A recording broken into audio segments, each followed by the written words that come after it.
dengan mengucapkan Bismillahirrahmanirrahim. Uhayyikum tahiyatan mubarakatan salamatan mabrurah. Salamun alaina, salamun ala man ittaba'al huda. Assalamu alaikum warahmatullahi wabarakatuh. Waalaikumsalam warahmatullahi wabarakatuh. Alhamdulillahilladzi nadhkuruhu dzikran katsiran wa ja'ala lana qalban salima. Salatan wa salaman ala Rasulil Karim Muhammad sallallahu alaihi wasallam. Sebagai seorang hamba yang mempercayai wujud dari sebuah zat yang tak nampak dilihat oleh mata telanjang, ialah zat Khaliqul Alam. Sudah sepantasnya kita memuja dan memuji, bersaksi dan menjunjung tinggi Allah Subhanahu wa ta'ala, Rabbul Alamin, yang senantiasa memberikan kita nikmat, menganugerahi kita rahmat, memberi kita selamat dunia dan akhirat, yang Maha Adil memperhatikan, tak lamban dan tak cepat, seiring dan niat sejalan dengan raja. Sang penguasa Sang Merajaka, lam yalid walam yulad walam yakul lahu kufuwan ahad. Salawat dan salam kepada baginda besar Nabi Muhammad sallallahu alaihi wasallam yang telah merubah pola pikir manusia dari pola pikir jahiliyah kelas primitif, diubahnya menjadi pola pikir Islam kelas eksekutif. Salawat dan salam kepada dan sahabat beliau sekalian yang sudah bahu-membahu dengan Islam, ke bumi sama mendaki, ke laut sama menyeberangi, rugi sama ditandu, lada sama diganti. Yang tak mengingat istrinya menjadi janda, anaknya menjadi yatim, hanya demi tertegaknya kalimat hak, yaitu la ilaha illallah Muhammad Rasulullah di atas permukaan bumi ini. Takdirnya dikeraman kami yang mulia kepada Abu Maha keluarga. Takdirnya dikeraman kami kepada Rais Maha keluarga. Takdirnya dikeraman kami kepada seluruh dewan guru yang sudah berkeluarga maupun yang masih single-single saja.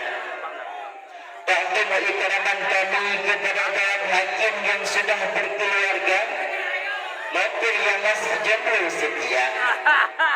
Ta'zim wa ikraman kami kepada seluruh hadirin yang telah berhadir pada tempat yang berbahagia ini. Hadirin sidang pendengar yang dirahmati Allah, Nabi Nuh alaihi salam bergelar Najiyullah karena beliau selalu bermunajat kepada Allah. Nabi Ibrahim bergelar Khalilullah karena beliau selalu mendahulukan perintah Allah daripada perkara-perkara lainnya. Nabi Musa bergelar Kalimullah karena beliau adalah Nabi yang diajak bicara langsung oleh Allah. Sedangkan Nabi Isa Khalfatullah karena hanya beliau Nabi Isa yang dijadikan khalifah di atas permukaan bumi ini. Namun Nabi kita Muhammad merupakan Habibullah serta Khatibul Ummah karena hanya beliau Nabi kita Muhammad yang memberikan kasih dan sayang kepada kita umat. Namun hadirin, sebesar apakah cinta dan kasih sayang Rasulullah kepada kita umat, tentu tak dapat kita torehkan dengan kata-kata. Walaupun demikian hadirin dan hakim yang kami muliakan, kita tergugah hati al-fakir yang paling dalam untuk menyampaikan sebuah jarahan yang berjudul Mahabbah Rasulullah kepada kita umat.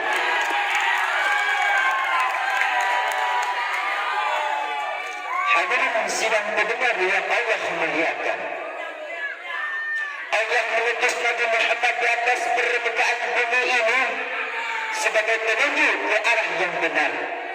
dalam Rasulullah menyampaikan dakwahnya, beliau senantiasa mengirim umatnya dengan penuh cinta dan kelembutan.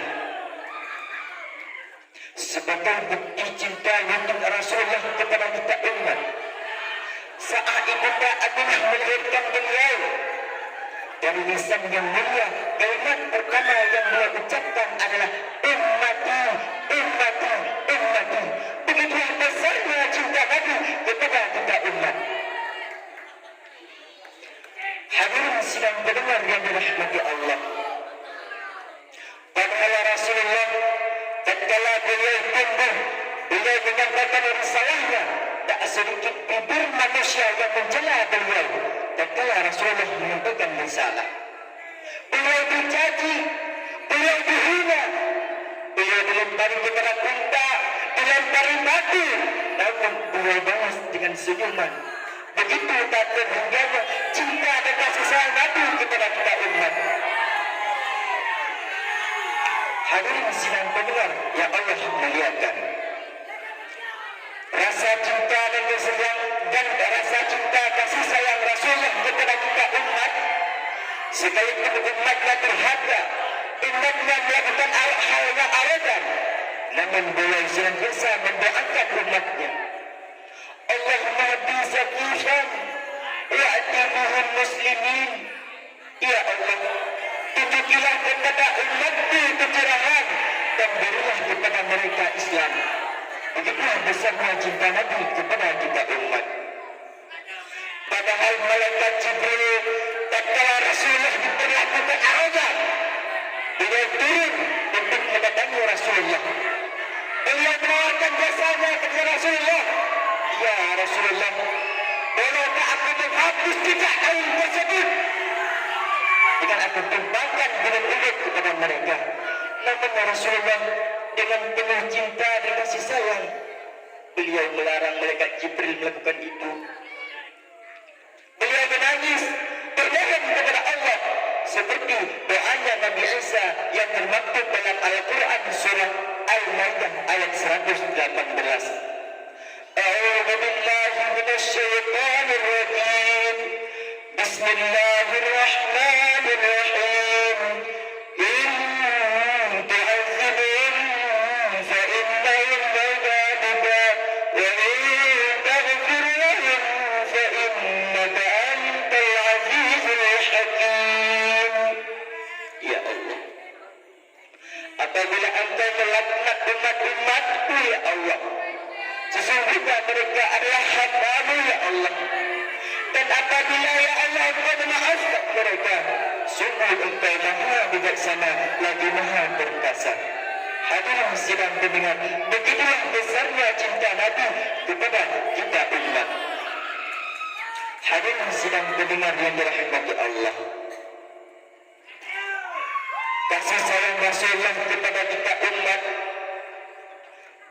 tak terhingga sampai pada saat Rasulullah mengalami sakaratul maut pun beliau tak lupa, beliau tak luput daripada cintanya kepada kita umat. Beliau menangis meminta kepada malaikat maut, ya malaikat maut, beginikah rasa sakitnya seperti maut? Demi Allah malaikat maut, timpakan seluruh rasa sakit ini kepada aku. Jangan engkau tinggalkan kepada umat-umatku, wahai malaikat maut. Sungguh umatku tak akan sanggup menerima itu. Hadirin sidang pendengar, begitulah besarnya cinta Nabi kepada kita umat. Hadirin dan hakim yang kami muliakan, ada kisah menarik yang kami kutip dalam buku yang berjudul Manusia yang Tidak Seperti Manusia Biasa, yang dikarang oleh Syekh Ahmad Zarkasi Al-Si, di mana di sana beliau meriwayatkan sebuah hadis daripada Ibnu Umar bahwasanya pada suatu hari Rasulullah sallallahu alaihi wasallam sedang duduk dengan Sayyidah Aisyah. Kemudian Sayyidah Aisyah meminta kepada Rasulullah, ya Rasulullah, beribadah kepada Allah untukku.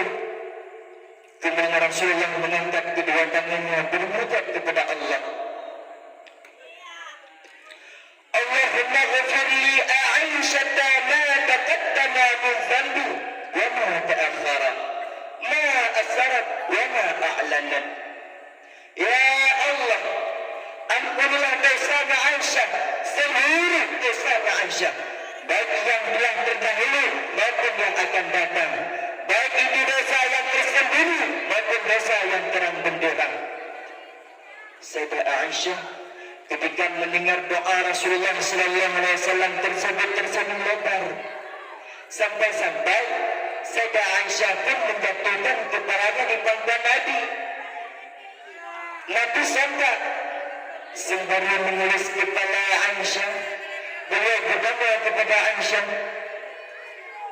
"Ya Aisyah, senangkah engkau dengan doaku tadi?" "Wahai Rasulullah, bagaimana aku tidak senang? Karena di dunia ini tidak ada doa yang lebih mustajabah daripada doa engkau, wahai Rasulullah." Demi Allah, kata Nabi, demi Allah, begitulah doaku kepada hamba-Ku, ya Aisyah, setiap aku selesai melakukan sembahyang. Hadirin sidang pendengar dan hakim yang kami muliakan, begitulah besarnya cinta Rasulullah kepada kita umat. Kemudian rasa cinta dan kasih sayang Rasulullah kepada kita umat tak hanya berakhir di dunia ini saja, namun juga berkelanjutan di akhirat kelak. Tidak ada satu nabi pun, tidak ada satu rasul pun yang merasa gelisah di akhirat kelak kepada umatnya kecuali Nabi kita Muhammad sallallahu alaihi wasallam. Oleh Ibnu Jarir meriwayatkan sebuah hadis dari Ibnu Umar bahwasanya Rasulullah sallallahu alaihi wasallam bersabda, nanti pada saat hari kiamat telah tiba, semua manusia dibangkitkan dari alam kubur, beliau dikumpulkan oleh Allah pada padang mahsyar. Di sana mereka semua menginginkan syafaat daripada Rasulullah. Datanglah mereka menemui bapaknya, yaitu Nabi Adam. Mereka berkata kepada Nabi Allah Adam, "Ya Nabi Allah Adam, syafi'na. Ya Nabi Allah Adam, syafi'na." Namun oleh Nabi Allah Adam dengan berat hati berkata, "Aku tidak mampu melakukan itu karena semasa aku masih berada dalam surga, aku pernah melakukan kesalahan." Sehingga Nabi Allah Adam menyuruh kita semua untuk bertemu dengan Nabi Allah Musa. Namun Nabi Allah Musa juga demikian tak mampu memberikan syafaat kepada kita umat. Sehingga Nabi Allah Musa menyuruh kita semua untuk bertemu dengan Nabi besar baginda Muhammad sallallahu alaihi wasallam. Ternyata hadirin dan hakim yang kami muliakan, Rasulullah sudah menunggu kita pada tempat yang mulia, yaitu Maqam Mahmudan. Di sana beliau menangis, bermunajat kepada Allah agar diberikan syafaat kepada kita umat. Begitulah besarnya cinta Nabi kepada kita umat. Hadirin dan hakim yang kami muliakan, dari situlah Rasulullah terus menemani kita hingga menuju pemizan, hingga kita melewati kita itu siratul mustaqim hingga masuk ke dalam syurga. Hadirin dan hakim yang kami muliakan, adapun kesimpulan yang dapat kita simpulkan, Nabi sallallahu alaihi wasallam berpangkat khatibul ummah karena hanya beliau Nabi yang memberikan kasih sayang kepada kita umat. Kemudian kasih dan sayang Rasulullah melebihi cintanya kepada sanak famili dan cucu-cucunya. Kasih sayang Rasulullah tak hanya berakhir di dunia ini saja, namun juga berkelanjutan di akhirat. Begitu tak terhingganya cinta Rasulullah kepada kita umat.